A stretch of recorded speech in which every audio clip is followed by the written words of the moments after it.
Huwag hayaang lumabas sa bibig ninyo ang bulok na pananalita. Magsalita lang ng mabubuting bagay na nakapagpapatibay.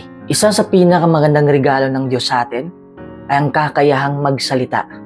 Nasasabi natin ang iniisip at nararamdaman natin. Nakapagsasabi tayo ng makakatulong sa tao at makapagpapatibay sa kanila.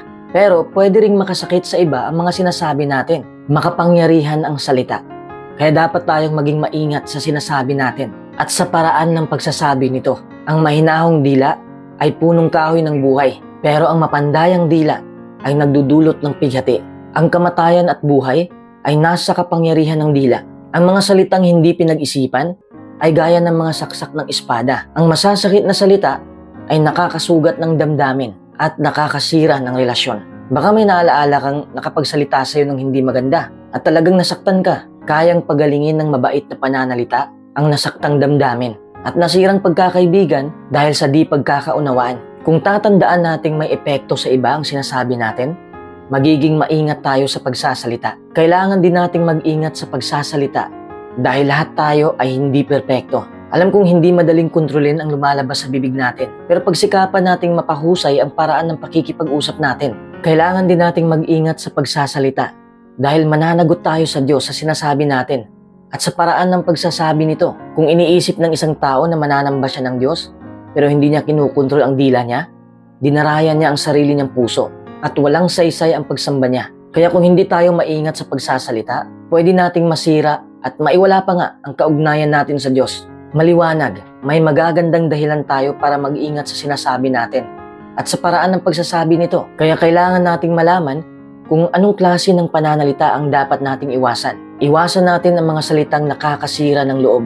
Uso na sa ngayon ang paggamit ng malaswa o maruming pananalita. Iniisip ng marami na kailangan nilang magmura at gumamit ng malaswang pananalita para masabi ang gusto nilang sabihin. Madalas gumamit ang mga komedyante ng malalaswang biro at pananalita para patawanin ang mga tao. Pero dapat nating alisin ang mapang-abusong pananalita at malaswang pananalita.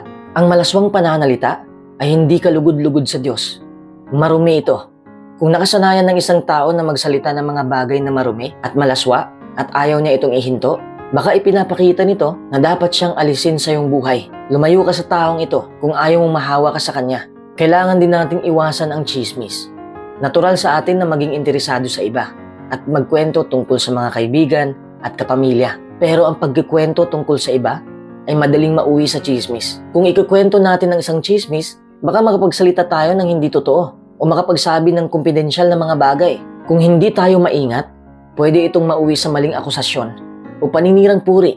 Ang paninirang puri ay nakakasira ng reputasyon ng isang tao, nauuwi sa pagtatalo at samaan ng loob, at nakakasira ng pagkakaibigan.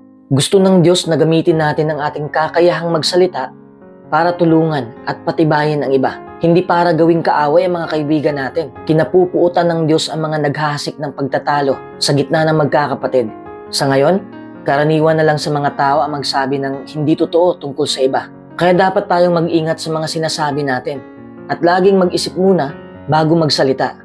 Bago mo ikwento ang narinig mo tungkol sa iba, tanungin mo ang iyong sarili. Totoo ba ang mga sasabihin ko? Maganda ba kung sasabihin ko ito? Makakatulong kaya ito? Paano kung marinig ng taong ikinikwento ko ang sinasabi ko tungkol sa kanya? Matutuwa kaya siya? Ano ang mararamdaman ko kung ganyan ang sasabihin ng iba tungkol sa akin? Pagsikapan nating mamuhay ng tahimik at huwag tayong makialam sa buhay ng iba. Kung minsan, nakakapagsalita tayo ng mga bagay na pinagsisisihan natin, hindi tayo dapat gumamit ng mapang-abusong pananalita. Dahil sa mapang-abusong pananalita, nawawala ng dignidad ang tao at nararamdaman nilang wala silang halaga. Napakadali lang masaktan, lalo na ang mga bata. Kaya dapat tayong maging maingat para hindi sila masiraan ng loob. Huwag ka ring manlait. Ang panlalait ay ang paulit-ulit na pamimintas sa iba para saktan sila. Nakakalungkot kung ganyan tatratuhin ng isang tao ang asawa niya o mga anak.